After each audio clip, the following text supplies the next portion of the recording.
Right, guys, can we start the session? Am I audible to all of you? Is the voice is loud and clear? Can you just confirm me? So, we will look at paper 2 sociology. Fine. So, we'll try to analyze the questions. But you can see all the questions that we discussed in class, that we discussed in answer writing program. It's almost the same. There is nothing which is not known to you. So, the paper is again very simple, just like your paper 1. So, see, UPSC is only repackaging them with new phrasing, right? But otherwise, everything is same, and I don't think that it's difficult for any of you if you are, if you have completed the syllabus. So what we'll do is let's connect what all things we have studied with this paper, and I'll also show you some extra points if it is required for any specific questions in the contemporary context. Okay, so if you look at it, section A, the questions, right? It's anyway always rooted in classical Indian sociology. So they are asking questions related to Ghurye and then village studies, caste, tribe, colonial policies. And this year also, nothing strange. They wanted you to link all theories with modern issues. So we'll take one by one and then we'll see that. So if you look at the first question, right, that's related to Indology. It's a straightforward question. So we spoke about Indology in much detail. That's about study of society through ancient text, right? And we discussed in depth about Ghurye. We have discussed the perspectives. We have seen the criticisms and Dumo, right? And we have seen different dimensions and different studies of Ghurye on caste, on family, on tribe, everything we discussed. Dumo also we have discussed, and these studies are done basically by referring to the archaeological excavations or the ancient, textbooks or the scriptures like Manusmriti, like that. So here, if you see, what is the strength, what is the advantage of this approach is it basically reveals the cultural grammar because you are following the traditions, you are going with the culture. But what is the limitation? Limitation is that it always ignore the living practices. And there, when you can talk about idea of dominant caste, you can talk about Sanskritization. So what is actually written in books and what is practiced in reality could be different, right? So that's something which we can discuss. And today, also in this present context, we can connect it to Hindutva politics and debates on Sanskrit revival. All those dimensions you can brought in. So very easy one.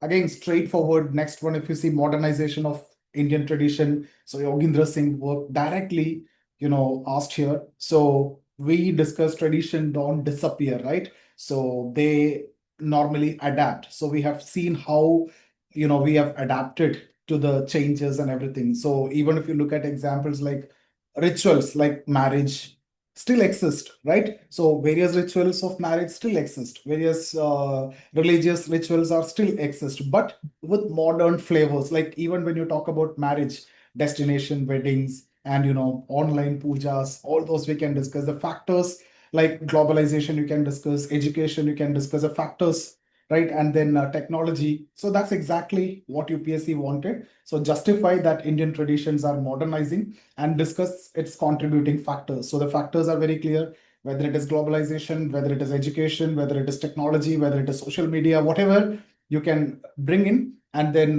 we are not saying we are modernizing completely, we are adapting to the modern values or the changing context or the scenarios. Cool. Now the next one, reform and women related. So which social reform movement has played the most effective role in uplifting the status of women? That I'm leaving it to you. We discussed multiple social movements, even within women movement also. So couple of that you can take and write. And we had a debate also within our reform movement sessions, right? In the section 1 area, in when we started with paper 2, in the section 1 where we discussed about social reform movements, and at the same time when we discussed about women movement also, we have discussed multiple movements. And you can talk about Brahmo Samaj and then Vidyasagar. These two anyway will stand out when you talk from the perspective of women among the social reform movements. Of course, these two will stand out. And Gandhi also brought women into public, so you can discuss the role of Mahatma Gandhi. But you should also mention its limitation, right? Even these reforms hardly reach to the rural women, the lower class women, the lower caste women. All these dimensions you can bring in. So the balance is what is actually required in the paper, and that balance shows maturity in answers. So just give me 1 minute, guys. I've called. So where we stopped? Question number 4, right? So that's about colonial policies and the tribes, and how the colonial policies for the tribes affect their socio-economic condition. Very simple one, straightforward one. So we had a detailed discussion on this, and the British forest laws, all those we need to discuss that, how it took away the land, how money lenders came into picture, and how they trapped the tribals in total debt situation, and they were even labeled as the criminal tribes. All those scenarios we discussed, and there is no issue with this particular question. It's a straightforward one. So there are a lot of tribal uprising also because of that, and you can just mention about this Munda rebellion, the Santal rebellion. So those uprising also you can mention. In fact, that we have discussed in ethnic movement, where when we discussed about a sub part, right, that tribal within ethnic movement specific to tribes also we have discussed. So that's where we have covered, and you can also link it to Warrior Elvin's isolationist approach versus Ghurye's assimilation view. So that's a very simple one. Right. So I'm skipping that now. The next one, how do you appropriate to characterize G.S. Ghurye as a practitioner of theoretical pluralism? Again, straightforward, directly from the question only, the material only. So we call Ghurye as one man university, right? And he covered everything: caste, tribe, kinship, family, urbanization. So in that one PDF which I have given to you, we have discussed certain elements related to the caste, the 6 features, and then kinship, and then family, then the tribes. So he combined multiple methods, so that you can mention here his various studies and his methods and approaches. So that's why he's called as a theoretical pluralist. And but of course, you can be very critical, not very critical, you can be slightly critical also, that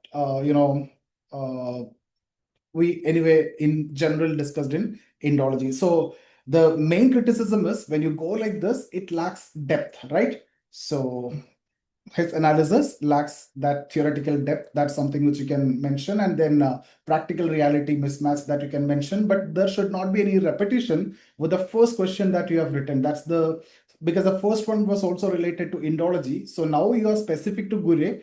So avoid that overlapping. So if you have some extra points, that's what you need to cover in this area. Cool. The next one. So agrarian class structure.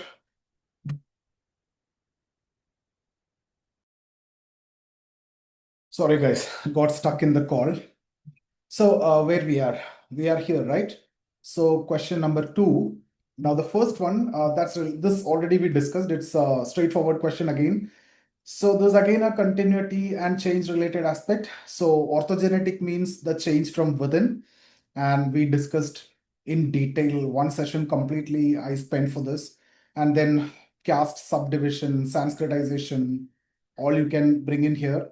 Continuity exists also. So like there are concepts like endogamy, which you can discuss, that even surviving through matrimonial websites, so marriage preferences, multiple examples, right? The next one, that's again a straightforward one. So direct recall of your agrarian class notes and the discussions. All structure of zamindars and peasants have changed. Now, how it has changed and what are the changes? You talk about green revolution, how it created the capitalist farmers and things that we discussed over there. Globalization, how it brought that contract farming, right? And then Marxists see the semi-feudalist, that structure that we had, that moved towards a capitalist kind of shift. And then you can, of course, compare Punjab capitalist farmers with Bihar semi-feudal persistence even now. So again, a straightforward one. The next one, if you see same-sex marriage responsible for population dynamics, we discussed this in the chapter of population dynamics, and then we discussed in the contemporary trends, where also we have covered this part, right? So that's done. And then the next one related to nation building, right? So when we talk about nation building, of course, it need unity. So religion unite people in the freedom struggle. We discussed that, and also divided during the partition. So there are multiple dimensions which you can mention. So how it united people, how it divided also. Gandhi used religion in a positive way. Ambedkar criticized the caste bias. So different dimensions you can bring in here. And India's model of Sarva Dharma Samabhavana, right? So that's equal respect for all religions. And finally, you talk about the constitution also. Fine. The next one related to economic reform. So we have again discussed about this, how British policies disrupted the self-sufficiency of village economy, and from multiple policies like permanent settlement and then imports of Manchester goods after the Charter Act of 1813, destruction of artisans' life, handlooms, and that setup, and all led to deindustrialization, and that led to famine also. Right, and when we talk about 1878 famine, there is a debate which is going on whether it is man-made or natural. So there is a section that is talking about this is because of the policies. So that's man-made. So it's very clear. You can discuss how the British rule have disrupted the old economic system with the content that we already discussed. Then the next one is quite simple one that's related to the new middle class, their aspirations, and how it is different from old middle class. We discussed this. Again, it's a very simple one. So here you need to connect it with globalization, right? So it's basically linking the class with globalization. So the old middle class like was service based and modest, but the new ones are like IT driven, tech driven, and the consumerist aspect and the globalized aspect. But it definitely exclude the rural poor. That that criticism, if you can add there, that shows the balance also in your answer. So again, a very simple one. If there is something strange, something which we don't know, something which we haven't covered, that's when I need to step into and I need to make you understand that's that part where we need to spend some time. But here, it's very easy. Now coming to village studies, who's said to be the pioneer of village studies in India. Contribution of some Indian sociologists on village studies. Nothing specific. So we were worried about if they ask specific something which we have not. There are hundreds and 500s and thousands of village studies. So since the topic is village studies, there is a possibility that if they want to make the paper, they can go like anyone, right? But here, some Indian sociologists village studies and how their approach are distinct from each other. This is going to be very generic answer. Different people will write different thinkers. Some of you might be talking about S.C. Dubé, right? So very easy one again. Since they have asked about write some Indian sociologist, you can choose two or three. That's your choice. So see, of course, UPSC love village studies, and that's why we spend a lot of time here. Majumdar, you might be writing. Srinivas gave idea of dominant caste, right? Sanskritization, all those village studies you can quote. You have studied those in detail. And Dubé, the functionalist approach you can write. You can talk about Desai, like a Marxist approach. So by using this itself, I think you will be getting enough content, right? And we also compared these approaches, and if required, you can use the very same table that we discussed if you have time and space. But the question is very simple. Since it's general, they are not asking any specific one. That's very, very simple. Next is industrial class structure. We discussed that middle class, agrarian class, industrial class. Middle class they asked, but they asked the new middle class and they're asking industrial class structure. So the industrial class structure is a function of social structure of Indian society. That's the statement that we started off with actually. So Indian industry, but still you can discuss certain other points, the function of social structure, because Indian industry, we discussed that it never detached from, caste lines, right? So caste is there, and we also covered multiple examples there. Even today also, like informalization, that basically link back to caste and community. So yes, industrial structure is a function of social structure, right? Because people are also hired on the lines of class, caste. For C, what is kinship? Briefly explain. JP Murdoch, easy one. The one which we start with is actually Murdoch, Durkheim, Parson. So, what is kinship? This is how you start with that chapter. Is very simple. And JP Murdoch, the first thinker that we are studying there. So nothing to discuss here. So Basically, he's talking about universality of the nuclear family. But in Indian case, like Nayars, they show matrilineal exceptions. You know, that if you can add, it will be looking good. But otherwise, the elements, the features, talk about that. Cool. The next one.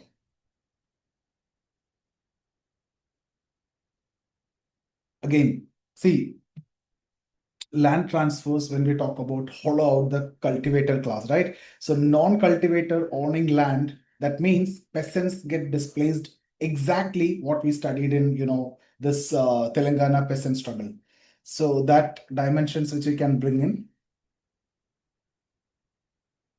that example also that you can bring in. So easy one. Any questions? Degeneration of village industries. In fact, that British policies that we discussed in the other question is also connected with almost the same. It's a colonial imports that kill the handicrafts. Then globalization also that you can discuss. But that one was specific to British, but this one is slightly generic. So you can start with that British time and then present globalization, LPG, and all those you can mention. So village industries were vibrant, but British imports initially destroyed, that led to deindustrialization. Globalization actually worsened that one, right? Now you can also mention the government efforts trying to revive them through this khadi clusters and handicraft policies. Next is related to the political mobilization, social base of political mobilization of independent India. It's similar to social background of Indian nationalism. This is an extension. That was social background of Indian nationalism, where we discuss the social background during the period of freedom struggle. But here, post independence is what they're asking, and has some change occurred during this time? Directly, we discussed that Mandal commissions, you talk about OBC assertions, you'll discuss the role of women, the role of farmers, the role of regional parties, the caste, language, region, religion, all these will be coming here. So we trace this in that class where we discussed about, caste, language-based politics, right, to OBC mobilization, post-Mandal commission we discussed. During that entire process we covered. Now we are talking about the issue-based movements also, like the farmers protest and everything. So that is very specific. Farmers movement is also political mobilization, but again, issue-based mobilization. Women also now it is issue-based mobilization.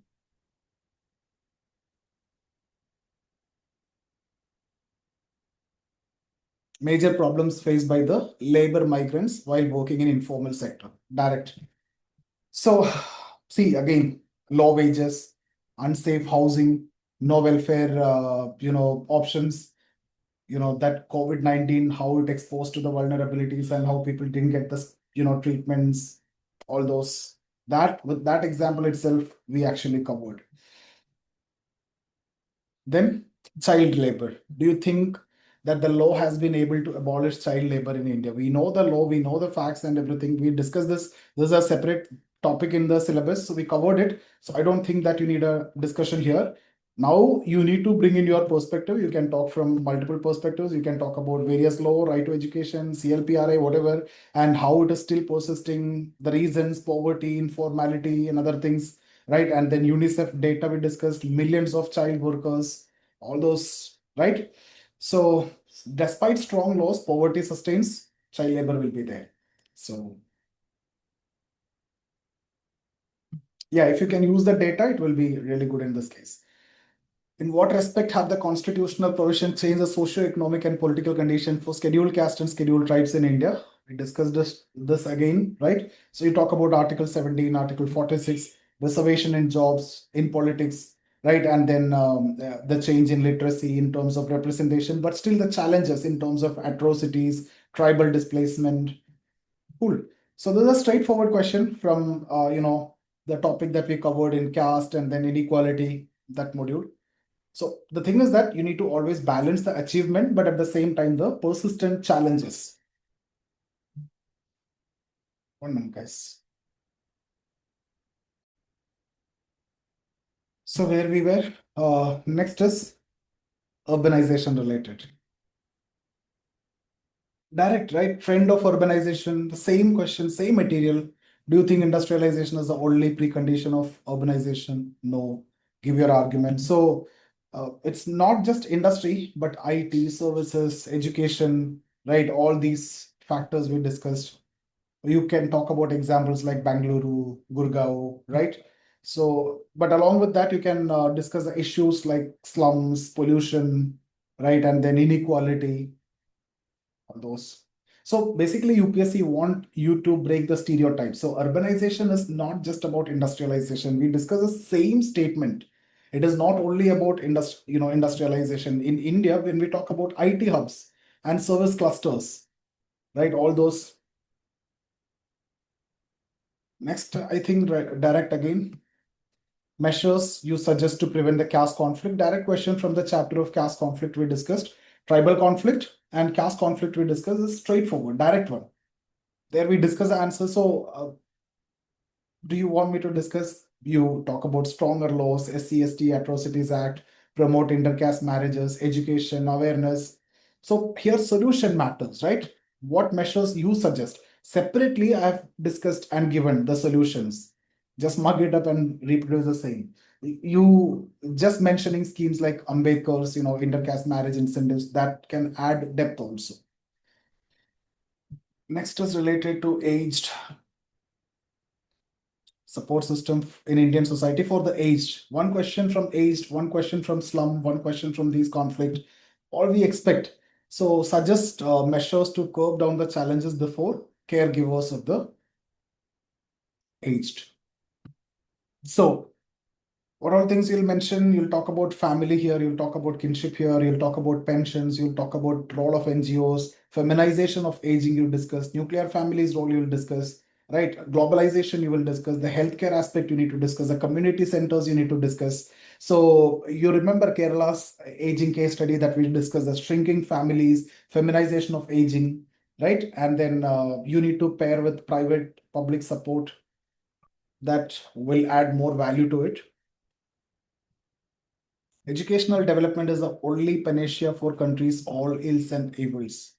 Direct statement with reference to NEP 2020. So education drives empowerment. We discussed this in paper one also, education and social change in paper two also, and NEP, this similar question we discussed in the other paper as well. So you talk about inclusivity, you talk about the digital divide aspect, you talk about the skill aspect, and then the criticism as digital divide and the funding issue gap, all those. So there's a balanced question. Don't just praise NEP. You need to mention the challenges like the digital divide. So the examiner will love to see that, because especially you are asked to critically examine the above statement. So from social movement, we are expecting a couple of questions. So here you see the direct one, how Dalit movement in India have facilitated their identity formation. Straightforward, you mentioned the role of Ambedkar, the role of in education, in dignity, and Dalit Panthers move, the cultural assertion, and then the BSP, the political mobilization, identity shift, Dalit, Bahujan, that you can mention. So from Ambedkar to BSP, Dalit movements gave identity. So today, Dalit literature and social media, they show that kind of transformation, right? There are hashtags like Dalit Lives Matter and all those. We discussed it again. Have spent a lot of time on this topic also. Dalit movement, each of these social movements. Next is related to sustainable development. Is it possible to have sustainable development in India? Cite major environmental issues and suggest new measures. We'll discuss this topic, but kind of general question. You talk about issues like pollution, you talk about deforestation, you talk about water scarcity. What are the measures? Go with renewables, afforestation, sustainable development goals, Niti Aayog index, and all those. So use current examples. India's ranking in sustainable development goal index, and then various climate challenges. That will give that currency to your answer. Okay, add value to your answer. The next one, forced displacement. We discussed multiple types of displacement. Pull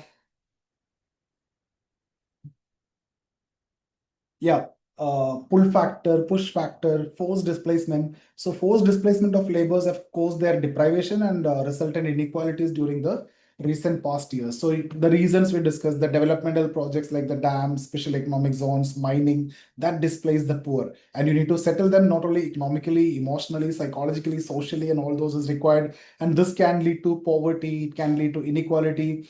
We discussed this Narmada Bachao cases and then various protest POSCO case also we have discussed. So we discussed this under that development related aspect, development induced displacement, right? So you link inequality with this, and then that shows some sociological imagination. Next is related to poverty. So here, what are the Indian government schemes launched for poverty alleviation after UN Declaration of Sustainable Development Goal? Straightforward, direct one, same topic, direct from the question MGNREGA, PMAY, Ujjwala, Poshan Abhiyan. You link it to sustainable development goals like poverty, hunger, health. So just list any 3, 4 schemes and connect it with sustainable development goal. So a crisp factual answer, if you can write, that can score here.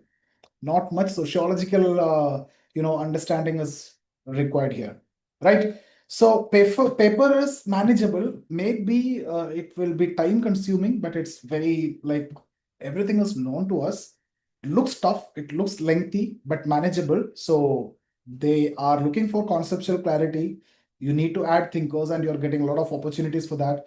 Multiple opportunities for adding examples, current affairs, contemporary trends, and criticisms. That means different other perspective, critical perspective. So in my opinion, this paper is good, right? If you have attended the class and if you have taken the test series seriously, that will pay off. So nothing here was like not to you, nothing here is alien to you. So if you link thinkers, if you link the policies and examples, the current affairs, you should be scoring really good in this paper. So any questions, guys? Now what I'll do is I'll unmute, I'll stop the recording, and then yeah, I'll share the video with those who join late also. Cool. So I'll stop recording and then I'll unmute one by one. Then we can discuss.